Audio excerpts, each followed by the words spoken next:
พุทโธสุสุโธกาลุณามหันโนพระพุทธเจ้าพระองค์บริสุทธิ์มีพระกรุณาดังห่วงมหันนมโยจันตาสุทัพพรายานาโลจโนพระองค์ใดมีตาคือญาณอันประเสริฐบริสุทธิ์ถึงที่สุดโลกัสสะปะปุปกิริสาคาตโกพระองค์ข้าเสียซึ่งบาปและอุปากิเลสของโลกวันธามิพุทธังอหัมมาทะเลนะตังข้าพเจ้าไหวพระพุทธเจ้าพระองค์นั้นโดยใจเคารพเพื่อธัมโมปาทิโปหิยาตาสาสตุโนข้าพเจ้าไหวพระธรรมนั้นข้าพระธรรมของพระศาสดาสว่างหุ่งเรืองเปี่ยมดวงประทีปโยมัคคะปะกามัตตาเพทวินนาโกจำเนกประเภทคือมรรคผลนิพพานส่วนใดโลกุตโลโยตถาธิปโนซึ่งเป็นตัวโลกุตละและส่วนใดที่ชี้แนวแห่งโลกุตละนั้นวันธามิธัมมังอหัมมาทะเลนะตังข้าพเจ้าไหวพระธรรมนั้นโดยใจเคารพเพื่อสังโฆสุขิตาพยาติขิตาสันญิโตพระทรงเป็นนาบุญอันยิ่งใหญ่กว่านาบุญอันดีทั้งหลายโยตินทาสันโตสุขตานุโบทโกเห็นผู้เห็นพระนิพพานตัดสาหูตามพระสุคตหมู่ใดโลลัปปหิโนอริโยสุเมธาโสเป็นผู้ละกิเลสเครื่องโลเลเป็นพระอริยเจ้ามีปัญญาดีวันธามิสังฆังอหัมมาทะเลนะตังข้าพเจ้าไหวพระสงฆ์หมู่นั้นโดยใจเคารพเพื่ออิเจวะเมกันตาปิปุสนายกังวัตถุตัญญังวันทายตาปิสังฆตังปุญญังมายายังมะมะสมุปทวามหุนตุเวตัสสะปะภาวสิทธิยาบุญใดที่ข้าพเจ้าผู้ไหวอยู่ถึงวัตถุสามคือพระรัตนตรัยอันควรบูชาอย่างยิ่งโดยส่วนเดียวได้กระทำแล้วเป็นอย่างยิ่งเสียนี้ขออุปาทาวาทั้งหลายอย่าได้มีแก่ข้าพเจ้าเลยโดยอำนาจความสำเร็จอันเกิดจากบุญนั้นอิทาตถาคโตโลเกอุปนโนพระตถาคตเจ้านั้นเกิดขึ้นแล้วในโลกนี้อาระหังสัมมาสัมพุทโธเป็นผู้ไกลจากกิเลสตัดสาหูทรัพย์ได้โดยพระองค์เองธัมโมจะเทสิโตนิยานิโกและพระธรรมที่ทรงแสดงเป็นธรรมเครื่องออกจากทุกข์อุปสามิโกปรินิพพานิโกเป็นเครื่องสางบกิเลสเป็นไปเพื่อปรินิพพานสัมโพธคามิสุขตัปปเวทิโตเป็นไปเพื่อความผู้พร้อมเป็นธรรมที่พระสุคตทรงประกาศมายันตังธรรมังสุตตวาเอวังสนามะพวกเอาทั้งหลายเมื่อได้ฟังธรรมนั้นแล้วจึงได้หูอย่างนี้ว่าสาติปิทุกขาแม้ความเกิดก็เป็นทุกข์สลาปิทุกขาแม้ความแก่ก็เป็นทุกข์มาลานัมปิทุกขัง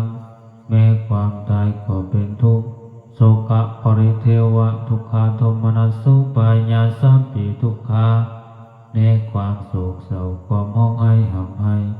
ความบ่สบายกายความบ่สบายใจความขับแค้นใจก็เป็นทุกข์อภิเยหิสัมปัญโยโคทุกโขความประสบกับสิ่งบ่เป็นเที่ยงที่พอใจก็เป็นทุกข์ปิเยหิวิปาโยโคทุกโขความพัดพากจากสิ่งเป็นที่ฮักที่พอใจก็เป็นทุกข์ยัมปิสังนาลาภติตัมปิทุกขังมีความปรารถนาสิ่งใดบ่ได้สิ่งนั้นก็เป็นทุกข์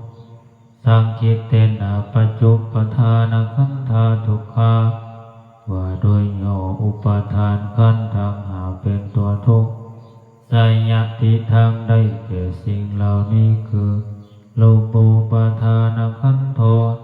ขันธ์อันเป็นที่ตั้งแห่งความยึดมั่นคือรูปเวทนูปทานขันธ์โทขันธ์อันเป็นที่ตั้งแห่งความยึดมั่นคือเวทนาสัญโยปทานขันธ์โทขันธ์อันเป็นที่ตั้งแห่งความยึดมั่นคือสัญญาสังขารูปทานขันธ์โทขันธ์อันเป็นที่ตั้งแห่งความยึดมั่นคือสังขารวิญญาณูปทานขันธ์โทขันธ์อันเป็นที่ตั้งแห่งความยึดมั่นคือวิญญาณเยสังปริญญายะเพื่อให้สาวกกำหนดหอบหูอุปทานขันธ์เหล่านี้เองธารามโนสุภาขวา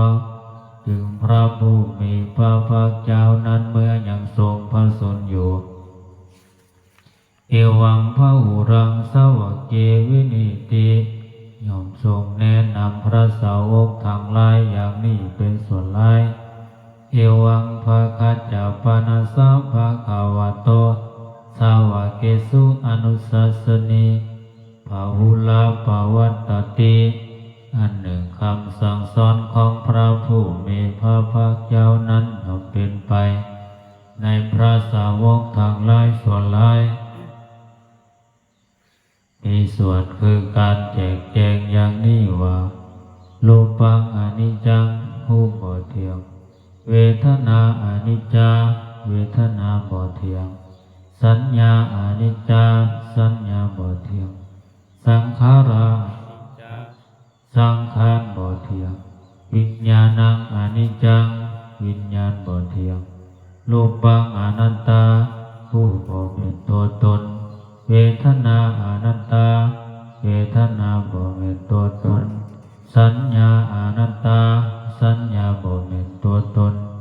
สังขาราอนัตตาสังขารบ่เป็นตัวตนวิญญาณังอนัตตาวิญญาณบ่เป็นตัวตนสัพเพสังขาราอนิจจาสังขารทั้งหลายทั้งปวงบ่เที่ยงสัพเพธัมมาอนัตตาติธรรมทั้งหลายทั้งปวงบ่เป็นตัวตนดังนี้เตมายังโอตินนมหะพวกเขาทั้งหลายเป็นผู้ทำแล้วสาติญาโดยความเกิดสลามาลาเนนะโดยความแก่และความตายโสเกหิปริเทเวหิทุกเขหิโทมนัสเสหิอุปัญญาเสหิโดยความโศกเศร้าความมองให้ห่ำให้ความบ่สบายกายความบ่สบายใจความคับแค้นใจทั้งหลายทุกโคตินนาเป็นผู้ถือความทุกข์อย่างลงแล้วทุกขาปริตาเป็นผู้มีความทุกข์เป็นเบื้องหน้าแล้วอเปวนามิมัสสะเกวรัสสะทุกขังคันธัสสะอันตกิริยาปัญญาเยธาติเหตุอย่างใดการทำที่สุดแห่งกองทุกข์ทั้งหมดนี้จะปรากฏชัดแจ้งแก่เราได้จิระปัสอุตัมปิตังภะคะวันตังอุทิสะอรหันตังสัมมาสัมพุทธังเราทั้งหลายอุทิศเฉพาะพระผู้มีพระภาคเจ้าผู้ไกลจากกิเลสตัดสรู้ชอบได้โดยพระองค์เองถึงปรินิพพานหมดแล้วพระองค์นั้นสัทธาอาคารสมมาอนาคาริยังปปสิตาเป็นผู้มีศรัทธาออกบวชจากเฮือนบ่เกี่ยวข้องด้วยเฮือนแล้วตัสมิงภควติพรหมจาริยังจรมะประพฤติอยู่ซึ่งพรหมจรรย์ในพระผู้มีพระภาคเจ้าพระองค์นั้นภิกขุนังสิกขาจิวาสมาบนาถึงพร้อมด้วยสิกขาและธรรมเป็นเครื่องเลี้ยงชีวิตของภิกขุทั้งหลายตังโนพรหมจาริยังอิมัสสะเกวรัสสะทุกขังคันธัสสะอันตกิริยายะสังวัตตตุขอให้พรหมจรรย์ของเราทั้งหลายนั้นจงเป็นไปเพื่อการทำที่สุดแห่งกองทุกข์ทางสิ้นนี้เถิด